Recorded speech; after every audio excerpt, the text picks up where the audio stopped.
Hello again, listeners, wherever you may be in time and space.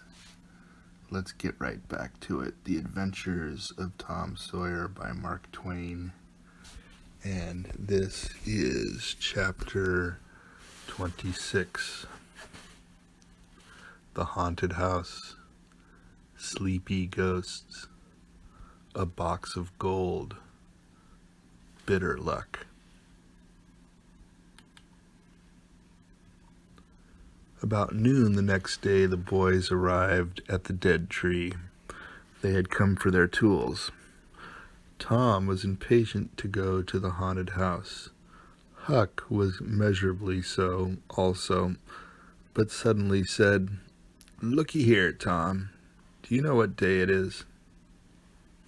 Tom mentally ran over the days of the week and then quickly lifted his eyes with a startled look in them. "My, I never thought of that, Huck." "Well, I didn't either, but all at once it popped onto me that it was Friday." "Blame it, a body can't be too careful, Huck. We might have got into an awful scrape tackling such a thing on a Friday." "Might? Better say we would. There's some lucky days, maybe, but Friday ain't. Any fool knows that. I don't reckon you was the first that found it out, Huck." "Well, I never said I was, did I? And Friday ain't all, neither. I had a rotten bad dream last night. Dreamt about rats." "No. Sure sign of trouble. Did they fight?" "No." "Well, that's good, Huck. When they don't fight, it's only a sign that there's a trouble around, you know. All we gotta do is to look mighty sharp and keep out of it. We'll drop this thing for today and play. Do you know Robin Hood, Huck?" "No, who's Robin Hood?" "Why, he was one of the greatest men that was ever in England, and the best. He was a robber." "Cracky, I wish I was. Who did he rob?" "Only sheriffs and bishops and rich people and kings and such like. But he never bothered the poor. He loved 'em. He always divided up with 'em perfectly square." "Well, he must have been a brick." "I bet you he was, Huck. Oh, he was the noblest man that ever was. They ain't any such men now, I can tell you. He could lick any man in England with one hand tied behind him, and he could take his yew-bow and plug a 10-cent piece every time a mile and a half." "What's a yew-bow?" "I don't know. It's some kind of a bow, of course. And if he hit that dime only on the edge, he would set down and cry and curse. But we'll play Robin Hood. It's nobby fun. I'll learn you." "I'm agreed." So they played Robin Hood all the afternoon, now and then casting a yearning eye down upon the haunted house and passing a remark about the morrow's prospects and possibilities there. As the sun began to sink into the west, they took their way homeward, athwart the long shadows of the trees, and soon were buried from sight in the forests of Cardiff Hill. On Saturday, shortly after noon, the boys were at the dead tree again. They had a smoke and a chat in the shade, and then dug a little in their last hole, not with great hope, but merely because Tom said there were so many cases where people had given up a treasure after getting down within 6 inches of it, and then somebody else had come along and turned it up with a single thrust of a shovel. The thing failed this time, however, so the boys shouldered their tools and went away feeling that they had not trifled with fortune, but had fulfilled all the requirements that belong to the business of treasure hunting. When they reached the haunted house, there was something so weird and grisly about the dead silence that reigned there under the baking sun and something so depressing about the loneliness and desolation of the place that they were afraid for a moment to venture in. Then they crept to the door and took a trembling peep. They saw a weed-grown, floorless room, unplastered, an ancient fireplace, vacant windows, a ruinous staircase, and here, there, and everywhere hung ragged and abandoned cobwebs. They presently entered softly with quickened pulses, talking in whispers, ears alert to catch the slightest sound, and muscles tense and ready for instant retreat. In a little while, familiarity modified their fears, and they gave the place a critical and interested examination, rather admiring their own boldness and wondering at it too. Next, they wanted to look upstairs. This was something like cutting off retreat, but they got to daring each other, and of course there could be but one result. They threw their tools into a corner and made the ascent. Up there were the same signs of decay. In one corner they found a closet that promised mystery, but the promise was a fraud. There was nothing in it. Their courage was up now and well in hand. They were about to go down and begin work when, "Shh," said Tom. "What is it?" whispered Huck, blanching with fright. "Shh, there, hear it?" "Yes." "Oh my." "Let's run." "Keep still. Don't you budge. They're coming right toward the door." The boys stretched themselves upon the floor with their eyes to knotholes in the planking and lay waiting in a misery of fear. "They're stopping. They stopped. No coming. Here they are." "Don't whisper another word, Huck. My goodness, I wish I was out of this." 2 men entered.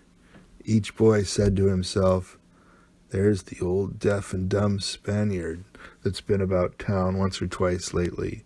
Never saw t'other man before." T'other was a ragged, unkempt creature with nothing very pleasant in his face. The Spaniard was wrapped in a serape. He had bushy white whiskers, long white hair flowed from under his sombrero, and he wore green goggles. When they came in, T'other was talking in a low voice. They sat down on the ground facing the door with their backs to the wall, and the speaker continued his remarks. His manner became less guarded and his words more distinct as he proceeded. "No," said he, "I've thought it all over, and I don't like it. It's dangerous." "Dangerous," grunted the deaf and dumb Spaniard, to the vast surprise of the boys. "Milksop." This voice made the boys gasp and quake. It was Injun Joe's. There was silence for some time. Then Joe said, "What's any more dangerous than that job up yonder? But nothing's come of it." "That's different. Away up the river so, and not another house about. 'Twon't ever be known that we tried anyway, long as we didn't succeed." "Well, what's more dangerous than coming here in the daytime? Anybody would suspicion us that saw us." "I know that, but there weren't any other place as handy after that fool of a job. I want to quit this shanty. I wanted to yesterday, only it weren't any use trying to stir out of here with those infernal boys playing over there on the hill right in full view." Those infernal boys quaked again under the inspiration of this remark, and thought how lucky it was that they had remembered it was Friday and concluded to wait a day.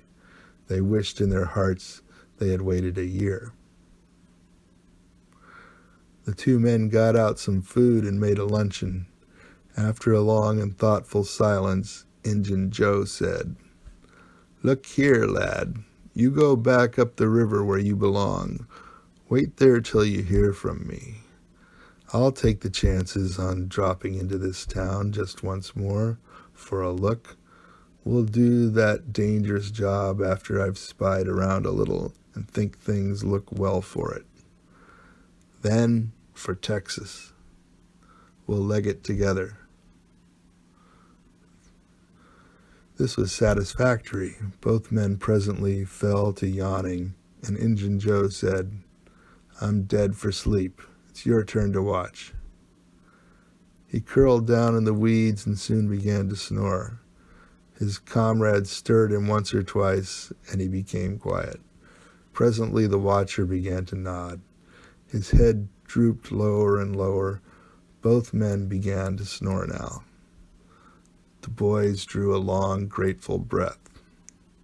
Tom whispered, Now's our chance. Come. Huck said, I can't. I'd die if they was to wake.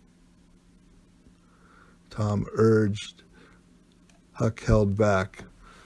At last, Tom rose slowly and softly and started alone.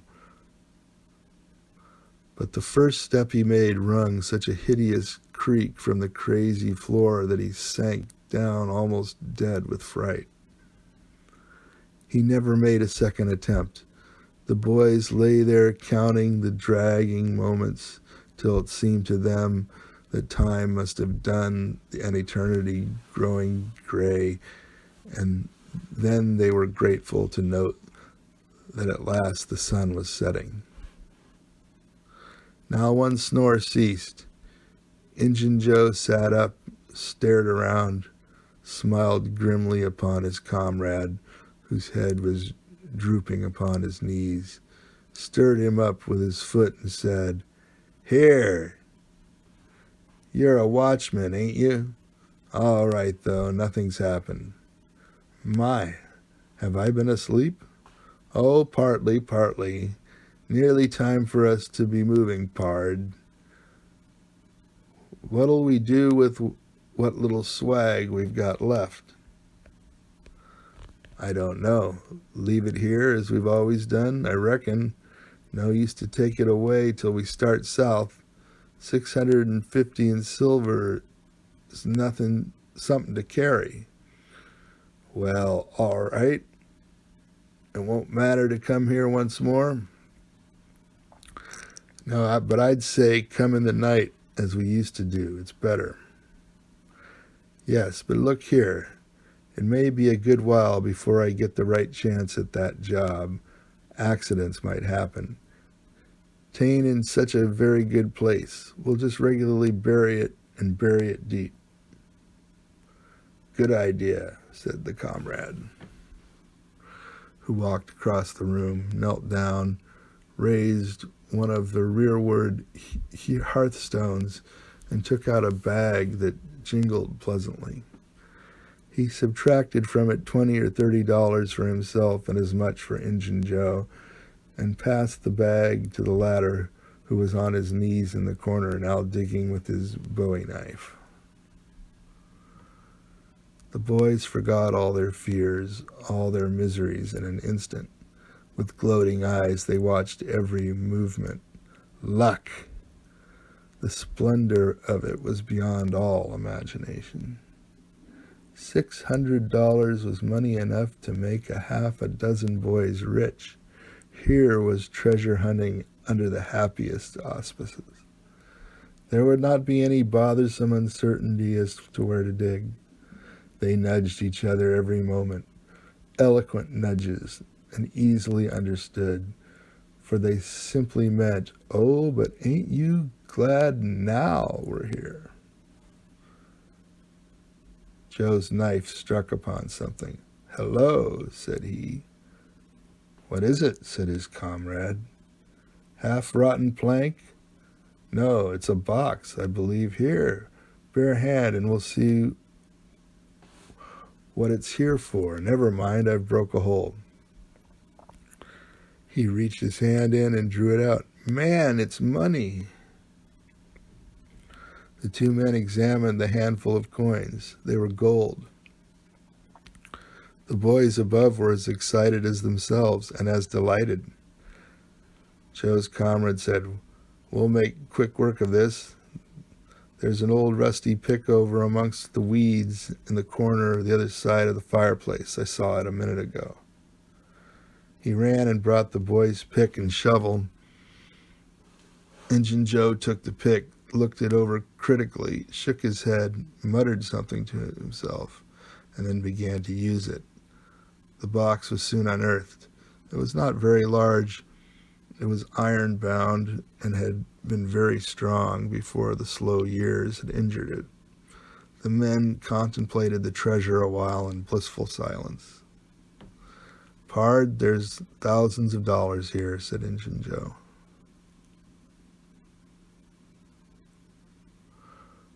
"'Twas always said that Merle's gang used to be around here one summer," the stranger observed. "I know it," said Injun Joe, "and this looks like it, I should say. Now you won't need to do that job." The half-breed frowned. Said he, "You don't know me, least you don't know all about that thing. 'Tain't robbery altogether, it's revenge." And a wicked light flamed in his eyes. "I'll need your help in it. When it's finished, then Texas. Go home to your Nance and your kids and stand by till you hear from me." "Well, if you say so. What'll we do with this? Bury it again?" "Yes." Ravishing delight overhead. "No, by the great Sachem, no." Profound distress overhead. "I'd nearly forgot. That pick had fresh earth on it." The boys were sick with terror in a moment. "What business has a pick and a shovel here? What business with fresh earth on them? Who brought them here? And where are they gone? Have you heard anybody? Seen anybody? What? Bury it again and leave them to come and see the ground disturbed? Not exactly. Not exactly. We'll take it to my den." "Why, of course. Might have thought of that before. You mean number 1? "No, number 2, under the cross. The other one is bad, too common." "All right, it's nearly dark enough to start." Injun Joe got up and went about from window to window, cautiously peeping out. Presently he said, "Who could have brought those tools here? Do you reckon they can be upstairs?" The boy's breath forsook them. Injun Joe put his hand on his knife, halted a moment, undecided, and then turned toward the stairway. The boys thought of the closet, but their strength was gone. The steps came creaking up the stairs. The intolerable distress of the situation woke the stricken resolution of the lads. They were about to spring for the closet when there was a crash of rotten timbers and Injun Joe landed on the ground amid the debris of the ruined stairway. He gathered himself up, cursing, and his comrade said, "Now what's the use of all that? If it's anybody and they're up there, let them stay there. Who cares? If they want to jump down now and get into trouble, who objects? It will be dark in 15 minutes, and then let them follow us if they want to. I'm willing. In my opinion, whoever hove those things in here caught a sight of us and took us for ghosts or devils or something. I'll bet they're running yet."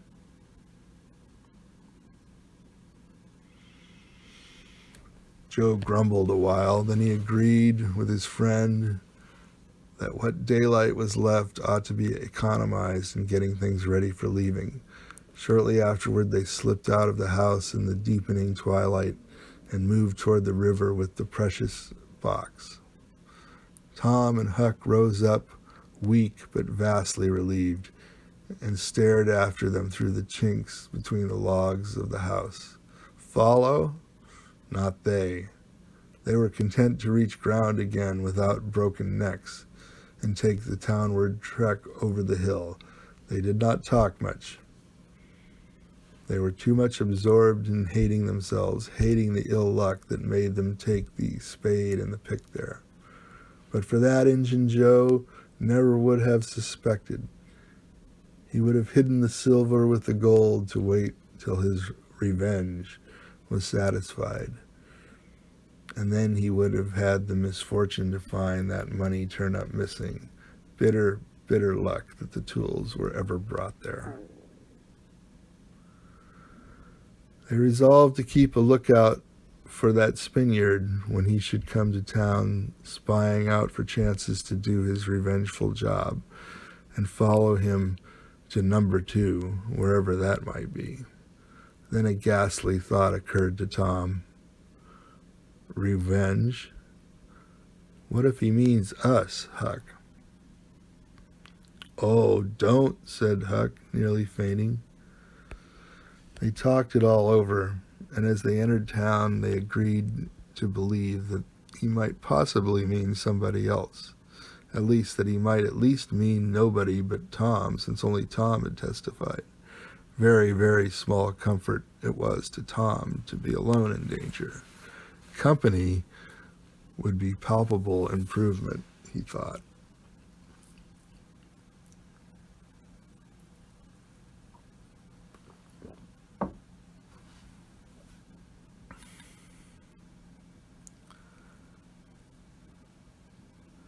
Here is chapter 27.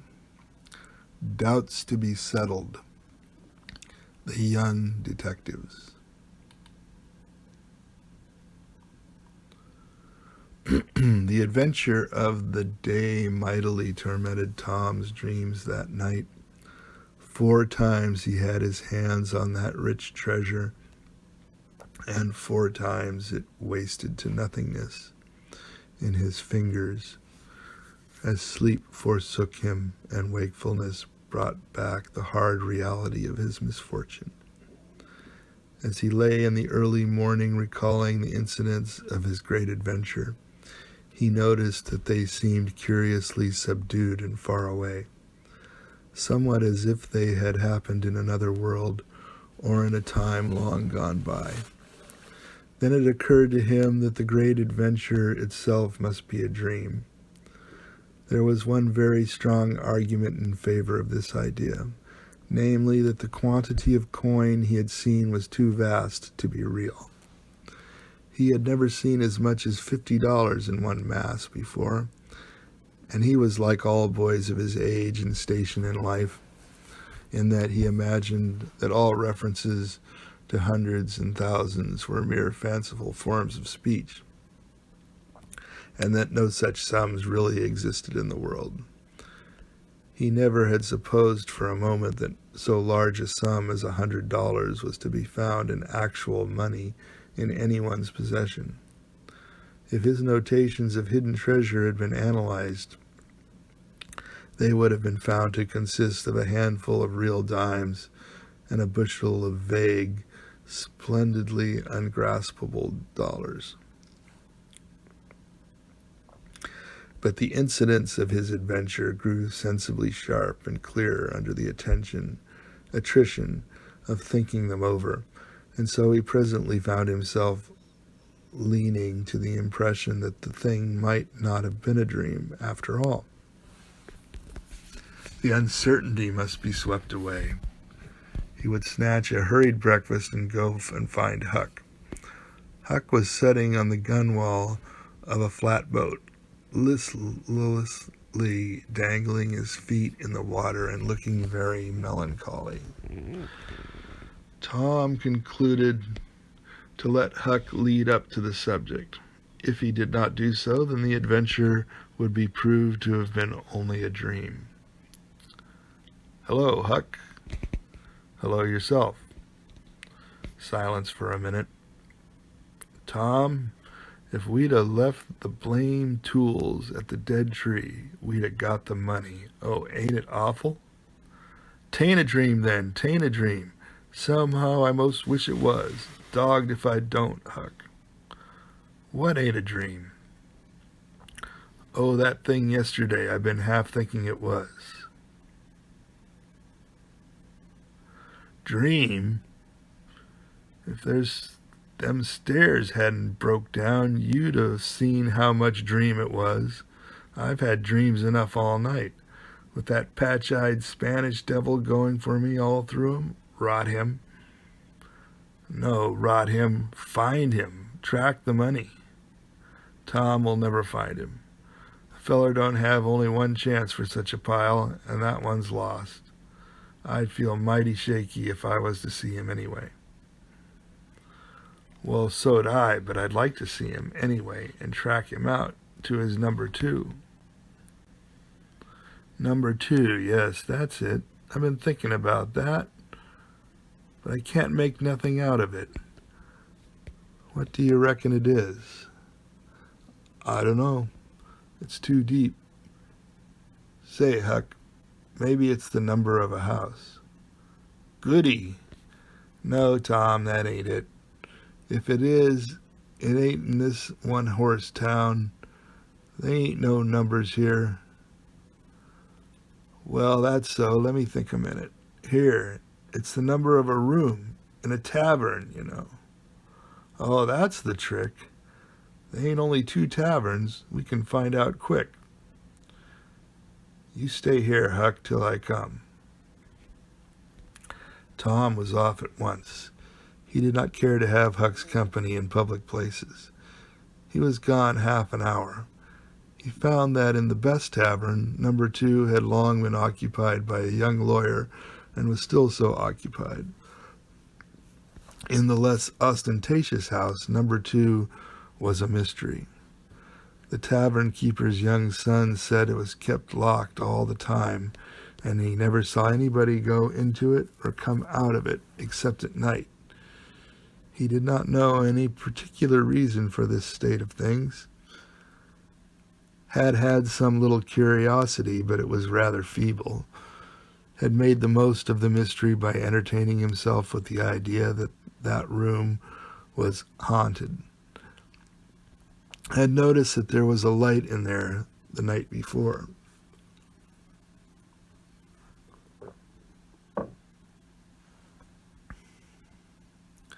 That's what I found out, Huck. I reckon that's the very number 2 we're after.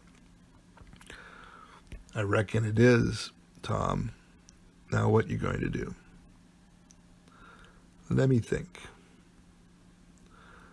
Tom thought a long time. Then he said, I'll tell you, the back door of that number 2 is the door that comes out into the little close alley between the tavern and the old rattle-trap of a brick store.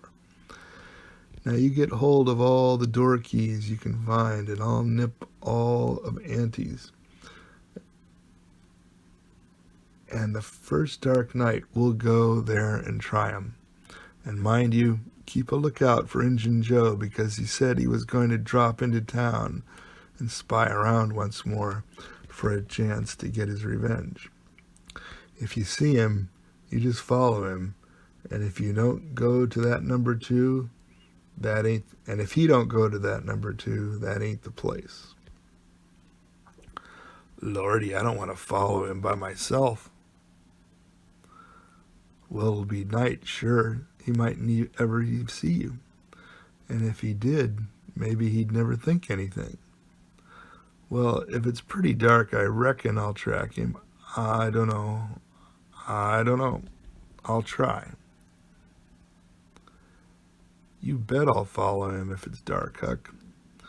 Why, he might have found out he couldn't get his revenge and be going right after that money. It's so, Tom. It's so. I'll follow him. I will, by jingoes. Now you're talking. Don't you ever weaken, Huck, and I won't.